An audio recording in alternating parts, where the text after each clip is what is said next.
I am Rahima Mahmut. I am singer. I'm human rights activist. Currently, I am project director of the World Uyghur Congress, also advisor to the Interparliamentarian Alliance on China.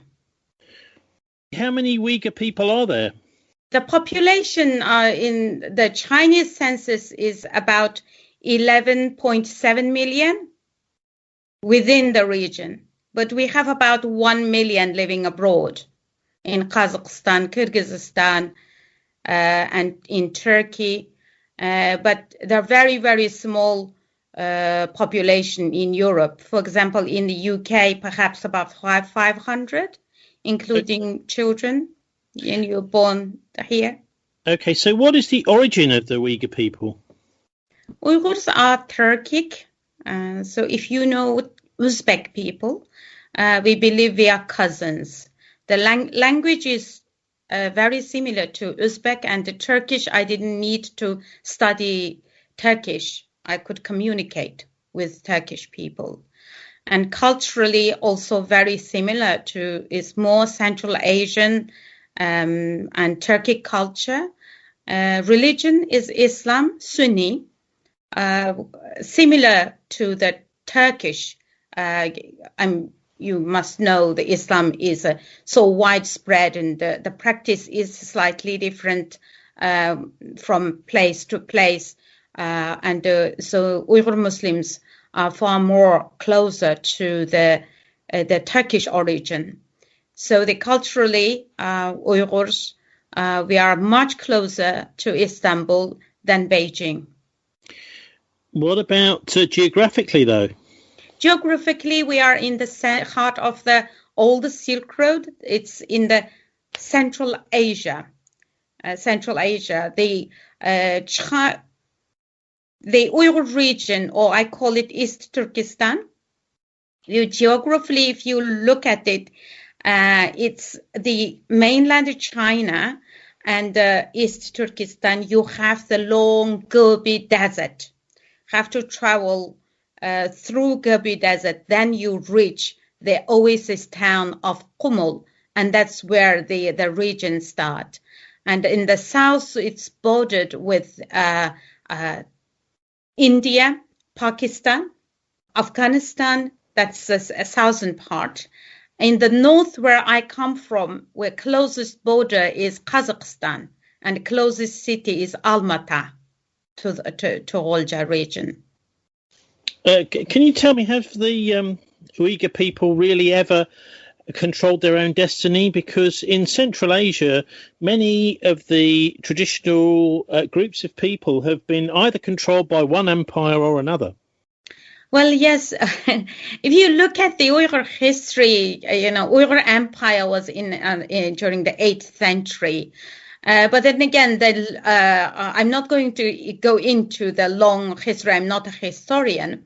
The Qing dynasty, not nowadays Chinese CCP government, but during the Qing Manchuria time, they invaded the East Turkestan in 1959 and dominated it until 1864. And during that time, the territory was renamed as Xinjiang, and Xinjiang means new frontier or new border. Although Chinese government often claim that Xinjiang historically was part of China, Xinjiang never been, independent. And then Qing invasion in Jungwaria, the historians estimate that 1 million people were slaughtered during that time. And the latest true independence that Uyghurs declared was in 1944, very short-lived independence, then 1933 and 1944. And before the CCP, the Chinese Communist Party occupied in 1949. And then in 1955, it was renamed as Xinjiang Uyghur Autonomous Region. At the time, the CCP was very worried that the Uyghurs would reclaim independence again, and therefore the agreement was giving the region the full autonomy rights. So under the Chinese CCP constitution, Xinjiang is an Uyghur autonomy, and Uyghur people has full self-determination rights. But that has never been honored.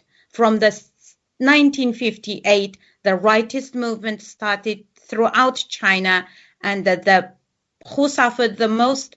The people in Tibet, the Uyghurs in East Turkestan, and many other ethnic groups. And during the Cultural Revolution, again, because of the distinct culture, religion, Uyghurs suffered most losses. And we had a brief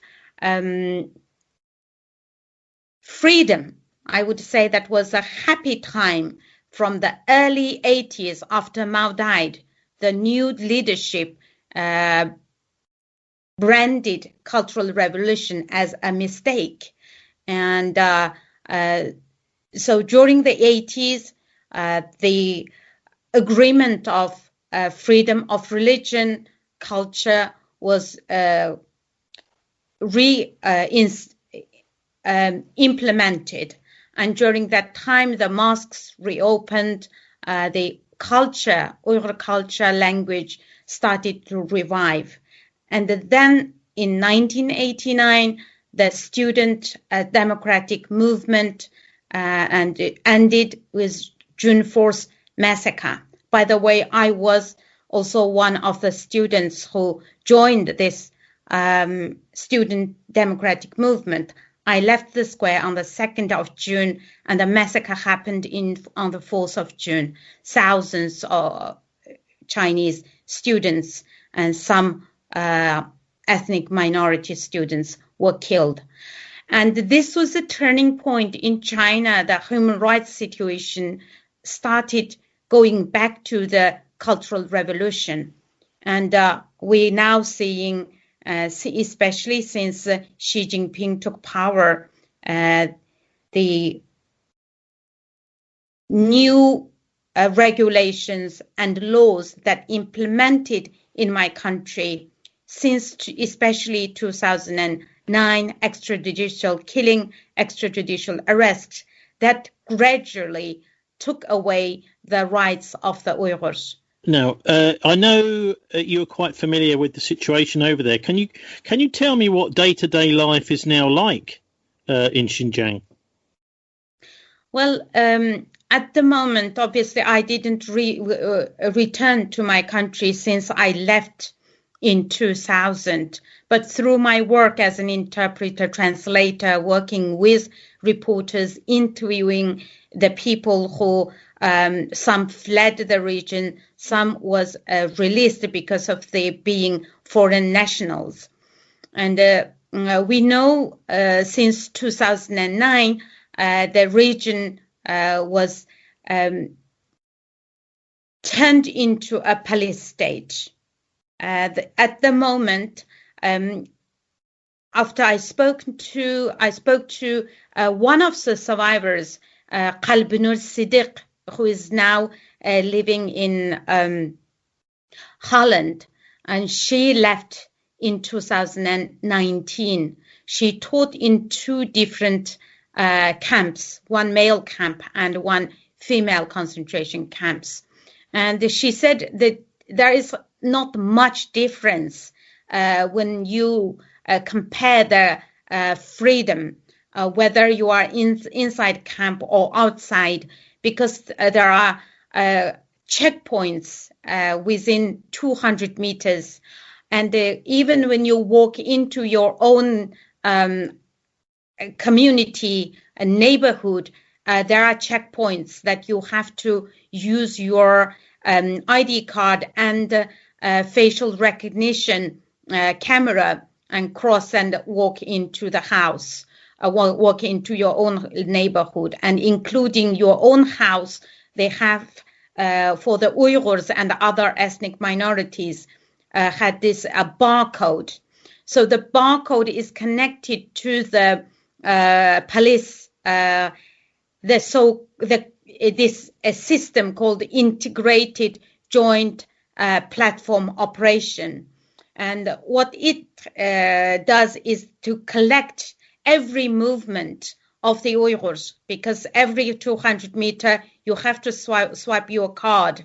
There are cameras picking your movement, the data, and the whole data is connected to this vast joint platform, integrated joint platform, and computerized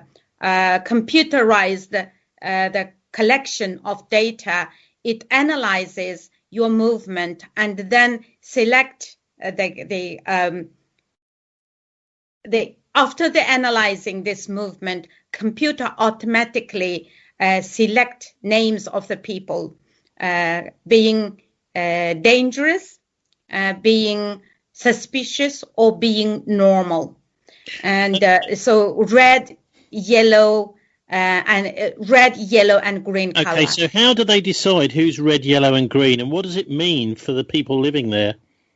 It is impossible for people know how it was decided, but the computer has its own way of collecting all the data. And this system, implementing this system, is to arrest as many people as possible. We have spoken to one IT intellectual who left in 2019, early 2019, when we were making this documentary Undercover inside China's digital Gulag. And he gave us very detailed information about how this surveillance, automatic surveillance computer system was set up. For example, he said, if you go to a hotel and stay overnight, and if one person in that hotel who stayed in there, who was suspicious because he had a history of being imprisoned in the past, and everyone who stayed in that hotel that night, that would be linked, automatically linked to that person, and you became from normal to suspicious. Well, how many people are living under this system? Entire population living under this system. According to the Chinese population census, Uyghurs are about 11.7 or 12 million Uyghurs. But surely that's people in the cities, not in the countryside. No, this system is implemented throughout, everywhere. Not only just city, everywhere. And this women that I mentioned, Tursunay Ziyavuddin, who lived in Kunes. Kunes is a beautiful mountainous region where mostly nomadic people live. And in this, even now, these surveillance cameras are installed in the mountains and hills and everywhere. Now, the Chinese government say that they believe that Xinjiang is a hotbed of potential terrorism. They're worried that the people there are going to rise up against the Chinese government. So that's why they're implementing these measures. Yes, that is the Chinese version of their excuses of interning up to 3 million Uyghurs and other minorities. Yes, there have been conflicts. There have been very unpleasant incidents, but the Chinese government, since occupied the region from 1949, one disaster after another disasters. Uyghurs were marginalized, were badly discriminated, and the job opportunities, business opportunities, we don't have the same rights as the Han Chinese, especially in recent years. From the 80s, this mass immigration started encouraging the Chinese people to move to East Turkestan and populate the area. They were prioritized in housing, in giving them loans to set up businesses, and also Han Chinese students, as soon as they finish university, they come to my region, they find a job. The job is there ready for them. I myself graduated from one of the top 10 universities in Chinese mainland China, Dalian University of Technology, with a degree of petrochemical engineering. I couldn't find a job in the capital of Urumqi in 1992.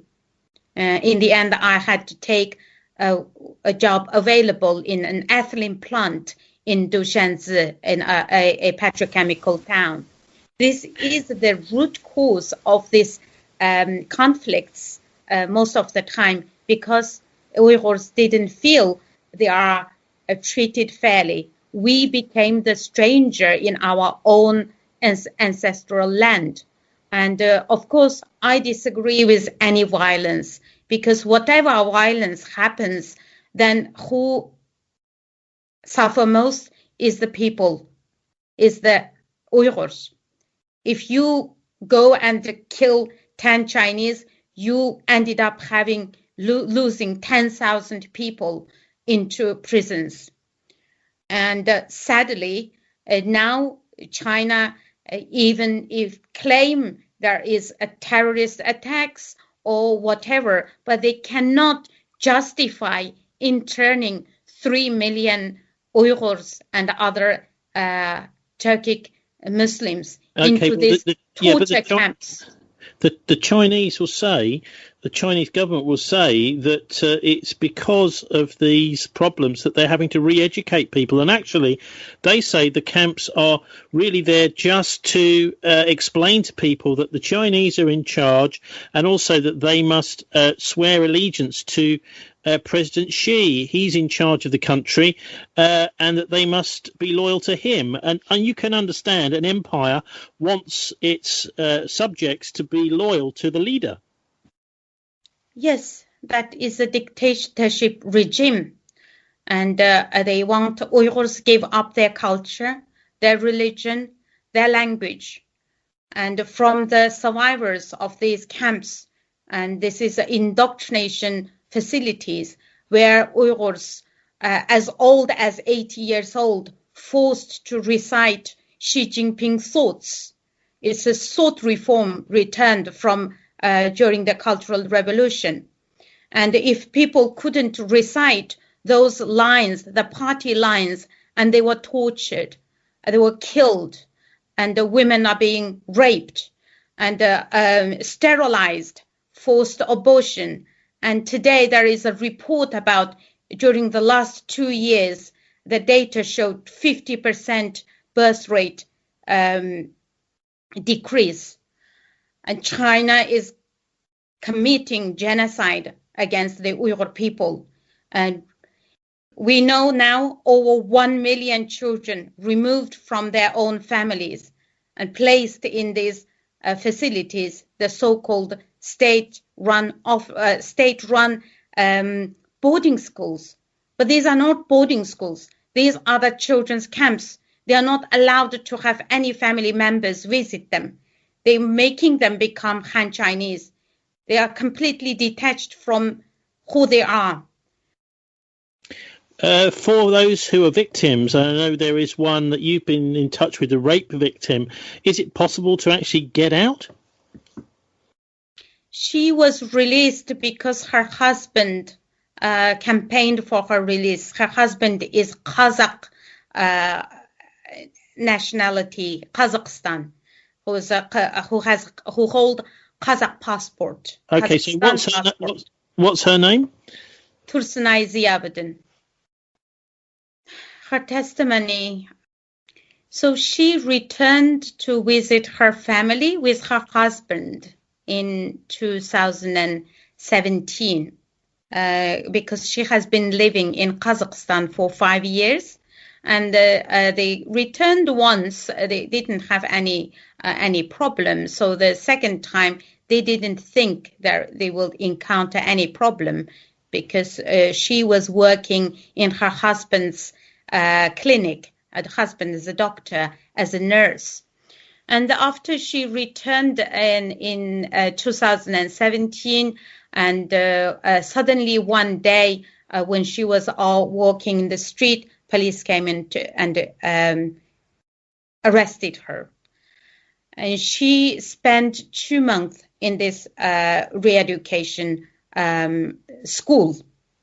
At the time, she said things were not as bad. They were deprived from sleeping, food, but she didn't experience torture. But she felt very, very ill because of the food. She had a developed stomach ulcer, and she was released after 2 months. And then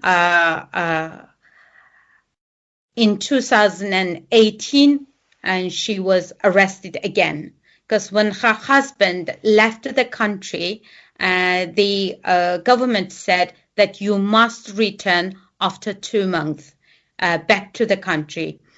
But husband didn't return, and then they said, because you also signed the agreement that you promised your husband would return within 2 months, but he didn't. Therefore, we have to detain you until your husband returned to the country. And so she said the horror started from the time I entered the gate. And we must pass through a checkpoint. They pulled out our earrings without care. And they herded us into a room in a hurry, as there were so many people. The scene is still clearly in front of my eyes. And said from 8th of March, a mass arrest started in Kunes, which lasted 3 to 4 days. And when she arrived there on that day, she said there were 4 buses parked in a line. Police were ushering people non-stop.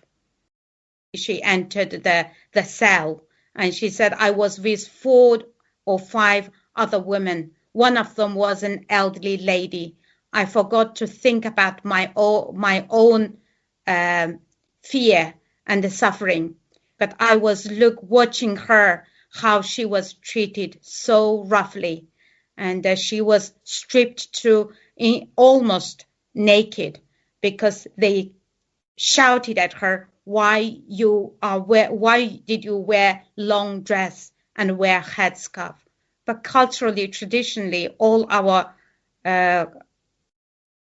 women, they wear long dress and wear headscarf. And so she said it was absolutely horrific after arriving in the cell. So at nights, after midnight, every evening, 3 to 4 men who wore masks and wore glasses, and they didn't wear police uniform, and they would come and pick the woman. And she said she didn't know at the time this rape was happening. She thought they were taken away for questioning. And she said in the cell there are 3-4 CCTV cameras that monitor every movement. Despite living with 12-13 women in this cell, they are not allowed to speak to one another. And she said even after she was tortured, after she was raped, she came back to the cell and said, just like any other woman, we would just lie quietly in the bed and just cry.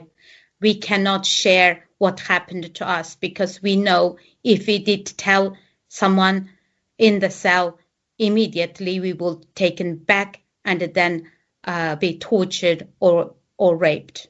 And she mentioned about the pills, the injections every week, and every other week they had these injections. And she said after had this injection, she developed a terrible skin problem.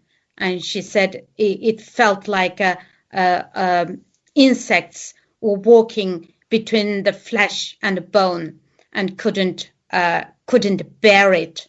And many women suffered heavy bleeding, and many women afterwards stopped their periods. And she said also after taking these pills and after forced injections, you completely become numb. And for days you cannot remember even your own family members. And all you think is that when they can give me food, because you suffer from this hunger so terribly, and you only think about I wish no one would come and take me out for questioning or torture. I just wish they can give me more food.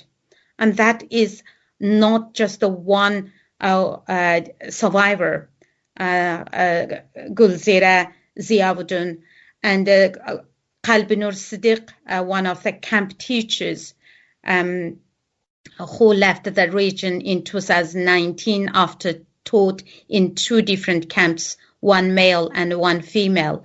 And she also revealed that everyone was chained and shackled when they came to the classes, and they were separated there is a metal bar and glasses separated the teachers and the students. And she said everyone, all the females, their head was shaven. And most of these detainees, she learned that they were detained there because they studied abroad, and they visited abroad, had family members abroad, or had foreign apps like WhatsApp installed in their phones. And these were the crimes that they were taken to that women's camp. Okay, Rahima, what would you say to people who say, well, this is just US propaganda? The Americans hate the Chinese. They will come out with any story in order to make the Chinese look bad. I would tell them to read the reports. For example, the latest Essex Court Chamber's legal opinion, 105 pages of carefully analyzing all the reports, personal accounts, and satellite images, and the reports by the BBC, like John Sudworth's report of the forced labor from inside the region, and also the Dr. Adrian Zenzi's report on sterilization and birth control, and read the testimonies of all these survivors, and also listen to the podcast like this, listen to the voices of people who are speaking the truth. And of course, China would say that this is all propaganda and we never did anything wrong.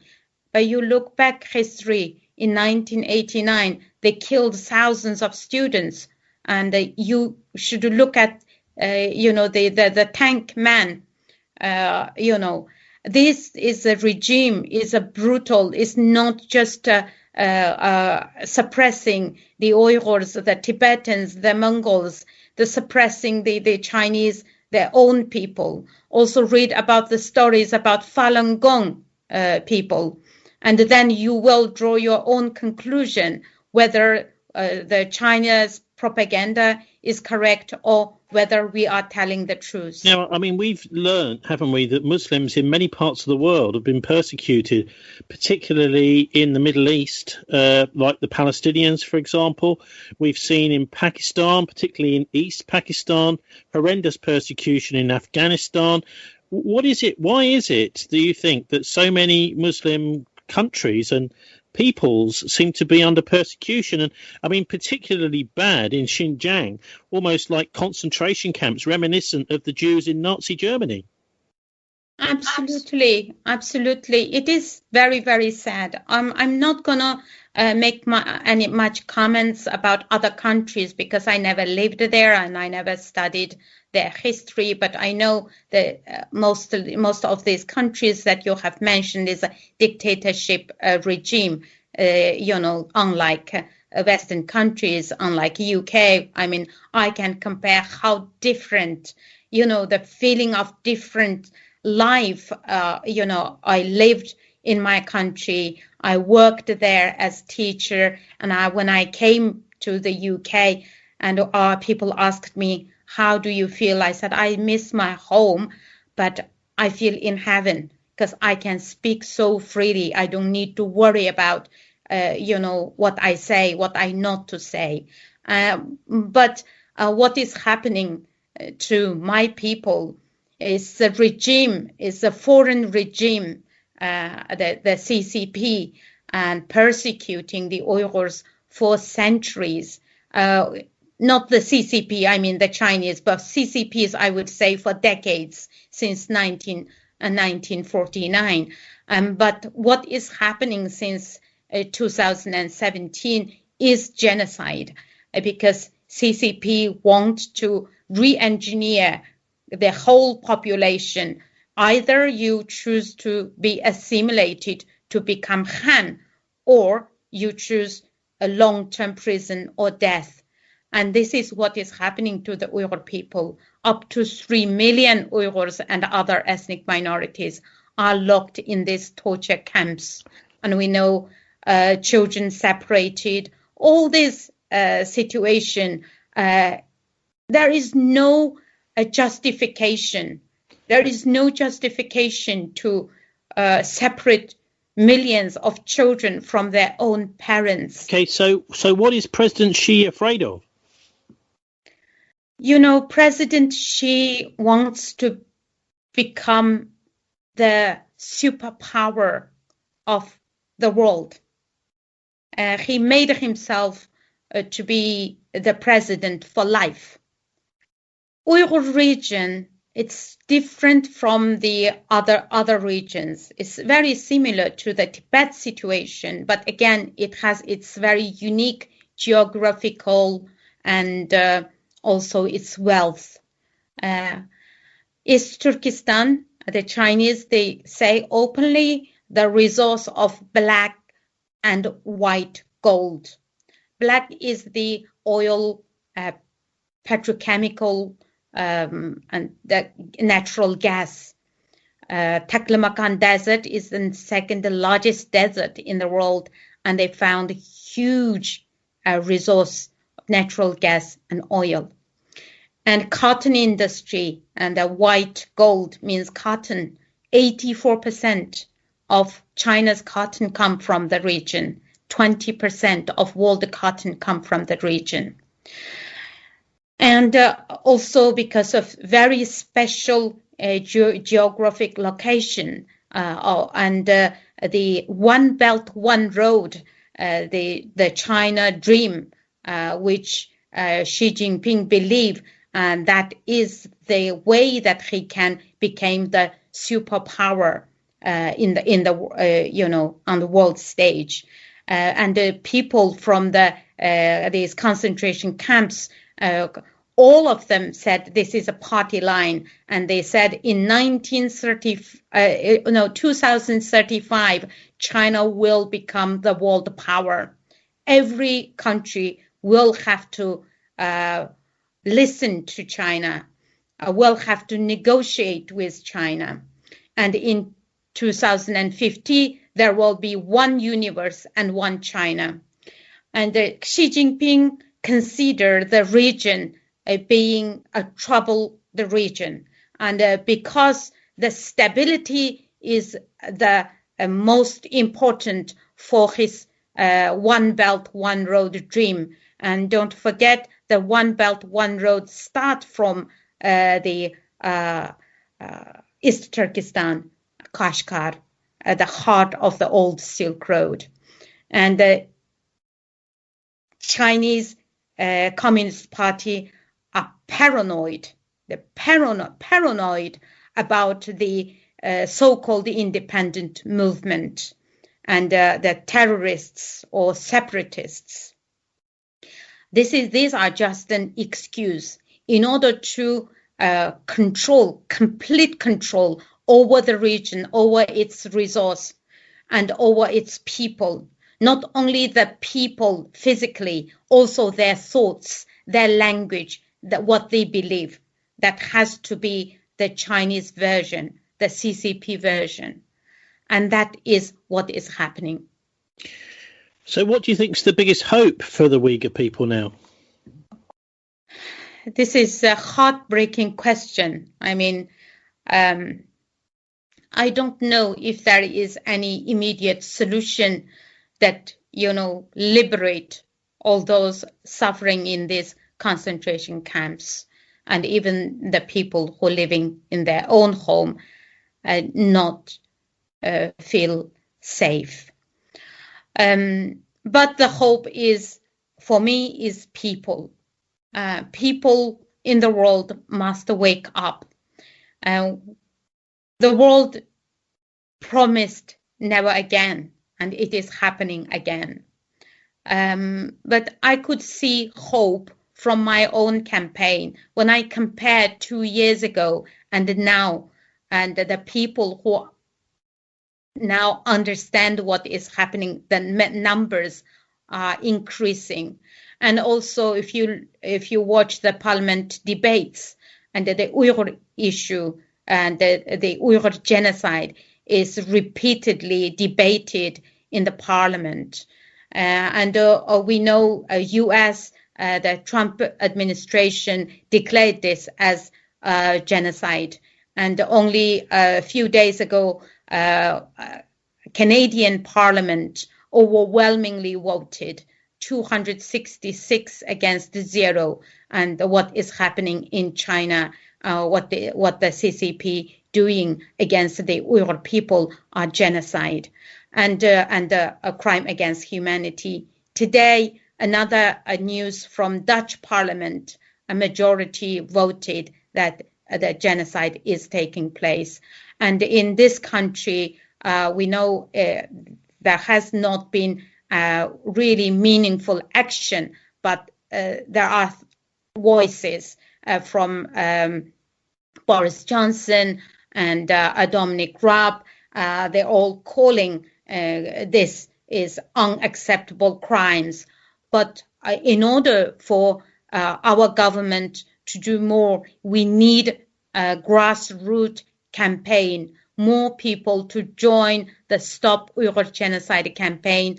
And I believe people's power. In the end, if the whole world, especially the democratic countries, unite together and against and punish China, and the CCP regime might change its attitude, and that they realize the policy against my people is wrong, and it is not going to make them become a superpower in the world, on the world stage. It might be also. I mean, you've got a lot of resistance in places like Tibet, obviously your own in Xinjiang.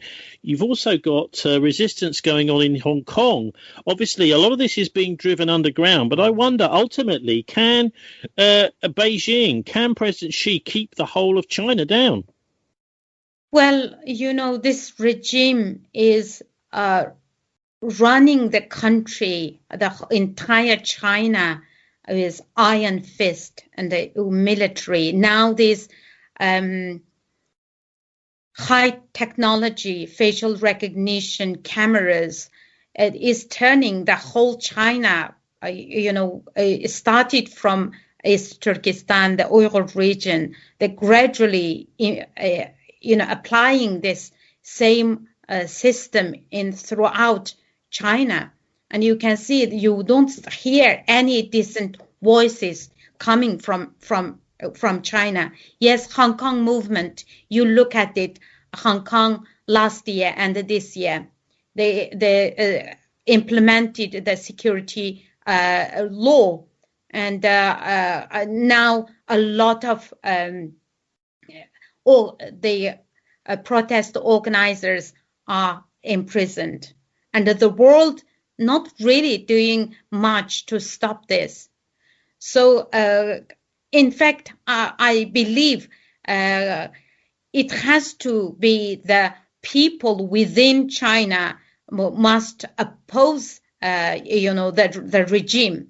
But I don't know how they can because of this extreme control, high-tech control, and the people's control, and this extreme punishment people face when they speak up against China. The worry here is that as soon as people even think about resisting, that they're going to be in jail before they can even get organised. But look, there is some light at the end of the tunnel in that the BAFTA award-winning documentary last year, produced by ITV, Undercover Inside China's Digital Gulags, it's an exposure program. It won the award for the best current affairs documentary, and you were involved in that, I believe.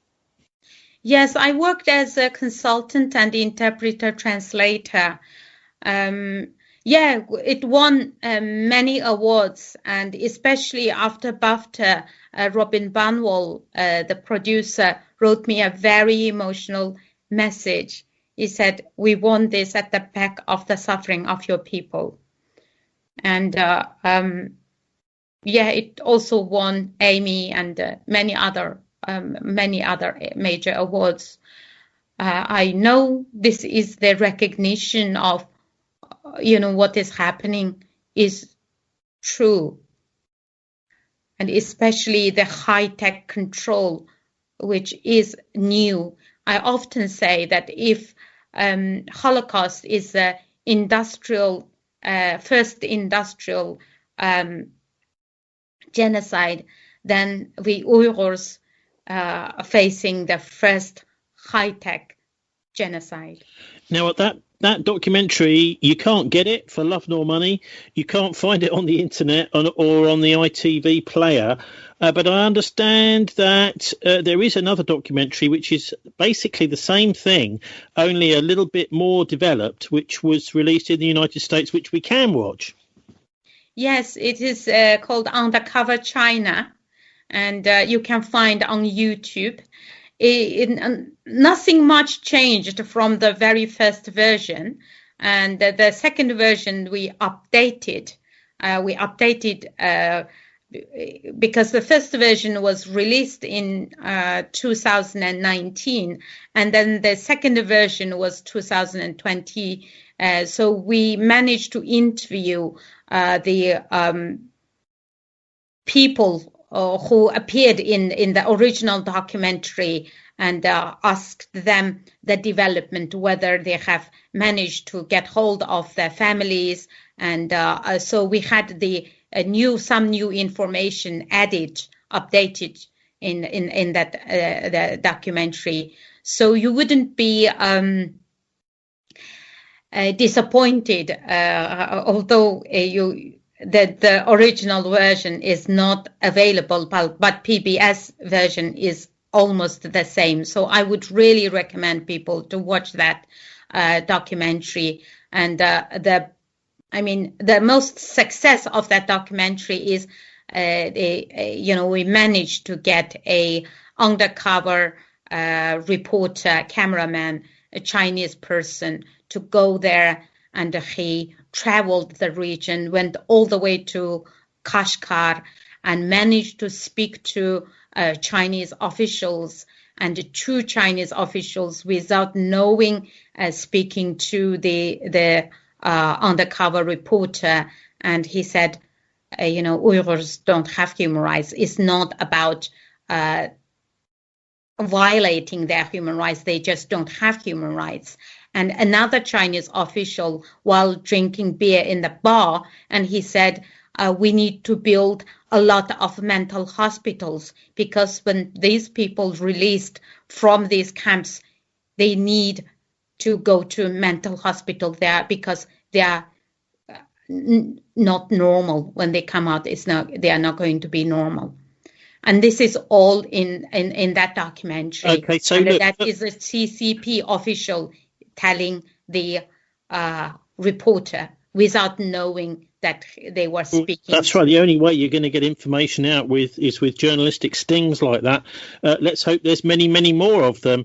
But for people who are torture victims and rape victims right now, is there any hope of them escaping from that part of the world, coming to the West? Almost impossible. It's almost impossible.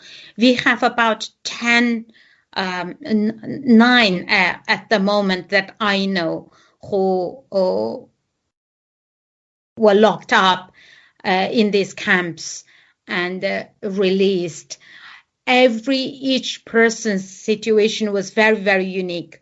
For example, Mihrigul Tursun, she is now living in USA. She was released because her children's citizenship was Egyptian, because her husband was Egyptian, and they had to release her because of that. And Omar Bakali was a very first camp survivor, and who is Kazakhstan citizen, who was born and brought up in Uyghur region. And he was arrested when he went for a business trip, and he was released. Gulbahar Jalalova, again, she is a Kazakhstan citizen, and she was also arrested when she went for a business trip there. So she was locked up over 1 year in 2-3 different camps. And Qalbinur Siddiq, I mentioned, who is now living in Holland, and she has Uzbek ethnic certificate, and she complied with every request, including sterilization, in order to visit her daughter in Holland. And they allowed her to travel, but not her husband. The police said, because your husband is Uyghur, it's impossible. We cannot allow any Uyghur travel, and you can travel because you are Uzbek. And she didn't speak for 1 year. She kept silence from 2019 until last year. In the end, she said, I cannot hold this information any longer. It's killing me. And she came forward. And I can tell you each of these people who released because they had foreign connections, that's why they were released. But people who don't have any foreign connections, when they are, even after they were released from the camps, they are under surveillance. They cannot move. It sounds like we need some pipelines to get people out, rather like the ones we had to get the RAF soldiers out of occupied Europe in the Second World War. Something similar. But anyway, look, this is absolutely fascinating, Rahima. Can you just give our listeners some idea of a good place to follow this, maybe to get news and also to support your campaign? Thank you very much. Please follow Stop Uyghur Genocide campaign. Also, we have call to action. You better tell us how to spell Uyghur, because there seems to be several different spellings of it. Yeah, Stop Uyghur Genocide. Uyghur spelled Uyghur. So there are several campaigns that you can join. And also call to action, Stop Forced Labor. There are about 300 organizations come together and formed this campaign. So call to action, Stop Uyghur. Okay, so what's your campaign specifically? My campaign, I have several campaigns now. First campaign now, it's a genocide amendment to the trade bill that is just past the third round House of Lords. We are asking people to contact their MPs, vote for the genocide amendment to the trade bill. And this is the number one campaign that I am campaigning. And the second campaign, I would ask people to boycott any goods, any brands that is made from slave labor. So call to action campaign, I am involved. And also the genocide game Beijing 2022. We've been writing to the sponsors like Airbnb to stop sponsoring the Olympic. And that's our first demand. And we say, if you cannot, at least you should voice your concern, and you should use your platform to speak about the Uyghur genocide. So you can also find the campaign, genocide campaign Beijing 2022, because we compare that to the Berlin 1935 Olympic. And also many things that you can do, raise awareness and organize any kind of events. You can reach out to me. You can follow me on Twitter and just retweet what I tweet. So update your knowledge about what is happening. And the women's campaign, Uyghur Women's Campaign, will be launched on the International Women's Day, and we need your support to campaign against Uyghur women, forced sterilization, forced birth control, and gang rape, and state-sponsored rape. Rahima Mahmut, thanks very much for joining us, and God bless. Thank you. Thank you for having me.